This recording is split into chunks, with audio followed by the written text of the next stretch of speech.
Un an après les attentats de Charlie Hebdo, retour sur le film des événements à Lyon avec la manifestation Fleuve. À l'ISCPA, des étudiants en journalisme ont débattu aujourd'hui sur la liberté de la presse. Enfin, on ira faire une dernière visite au grand stade de l'OL à Dessines. Avant son inauguration samedi, 59 000 personnes sont attendues. Il y a un an, jour pour jour, la rédaction de Charlie Hebdo à Paris était touchée par un attentat au bilan lourd, 11 morts et des survivants meurtris. Le soir même, des milliers de Lyonnais se rassemblaient sur la place des Terreaux pour exprimer leur solidarité avec les victimes. Un élan qui se traduit le 11 janvier par une marche historique à laquelle près de 300 000 personnes participent. Elles répondent alors en masse à l'appel du club de la presse. Son président se souvient. J'en ai un souvenir assez ému, c'était incroyable de voir autant de monde rassemblé. Et plus le temps passait, plus on voyait du monde arriver. Devant nous, il y avait quasiment autant de manifestants que derrière nous. Donc la police a dû nous ouvrir un couloir pour circuler. C'est pour ça que le plan de circulation a été modifié aussi. C'était juste incroyable de voir autant de monde rassemblé pour justement se dire on est ensemble et on dit non à la terreur, on dit non au terrorisme. Ça, je trouvais ça incroyable. Une mobilisation inattendue et unique puisqu'elle ne s'est pas reproduite les attaques du 13 novembre dernier. Après Charlie, le 7 janvier dernier, les gens se sont dit ok, le coup de ce monde s'est passé. On a le temps de pleurer nos morts, on a le temps de relever la tête et de la redresser. Là, on a encore des terroristes en fuite. Je pense que c'est une petite peur qui reste à l'arrière de la tête et qui n'est pas encore tout à fait dépassée. Un an après, le club de la presse rendra de nouveau hommage ce soir à Charlie Hebdo en projetant sur la façade de son siège de la rue Pizet des dessins de presse symbolisant la liberté d'expression. L'après-Charlie, c'était justement le thème d'une journée spéciale organisée aujourd'hui à l'école de journalisme lyonnaise, l'ISCPA. Au programme des débats et des conférences sur la liberté de la presse notamment, avec de nombreux intervenants et un constat, c'est pas gagné. Je pense que la liberté d'expression est toujours là. Après, forcément, avec la montée des extrémismes, on a tendance à justement faire attention à ce qu'on dit. J'ai l'impression que l'effet Je suis Charlie a surtout été un effet de mode pendant les mois qui ont suivi les attentats, donc le 7 janvier dernier.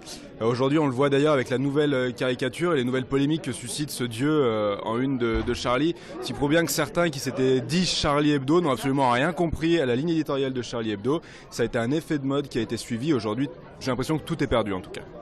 C'est dommage que justement cette liberté d'expression finalement, un an après Charlie, on s'aperçoit non seulement ça bouge pas, mais j'ai l'impression que c'est un petit peu en régression quand même. Violent braquage ce matin à la Pendulerie de Lyon, une boutique spécialisée dans l'horlogerie ancienne située rue des Remparts d'Annay.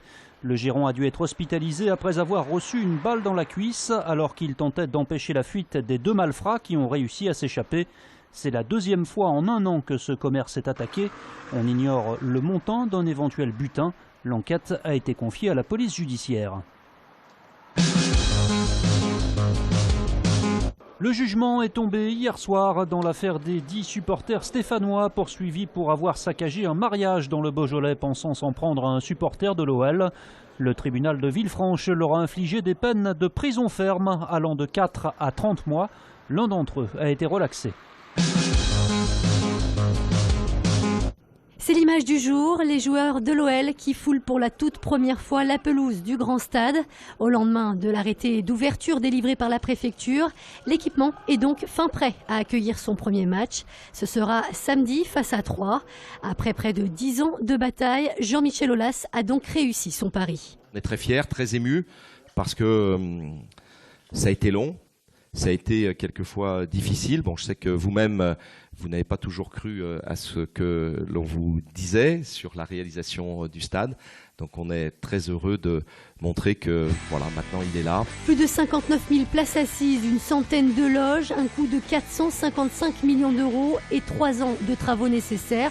Voilà quelques chiffres, ce grand stade, un parc olympique lyonnais qui devient dans le même temps le premier stade 100% connecté de France, grâce à la mise en place d'une application qui permettra aux spectateurs d'avoir accès à une multitude de services. Une application numérique extrêmement sophistiquée qui permet de gérer en fait l'ensemble de la relation entre l'utilisateur et puis le stade, l'infrastructure, tant au niveau de la vie de tous les jours, des commandes que l'on a à faire, des accessibilités, des statistiques, de la vidéo.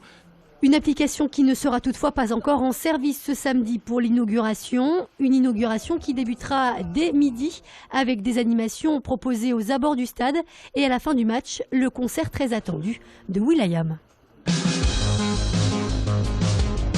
L'Asvel commence l'année 2016 comme elle avait terminé 2015 par une défaite. Les Villeurbanais se sont inclinés sur le parquet du Maccabi Rishon 82-71 hier en FIBA Europe Cup.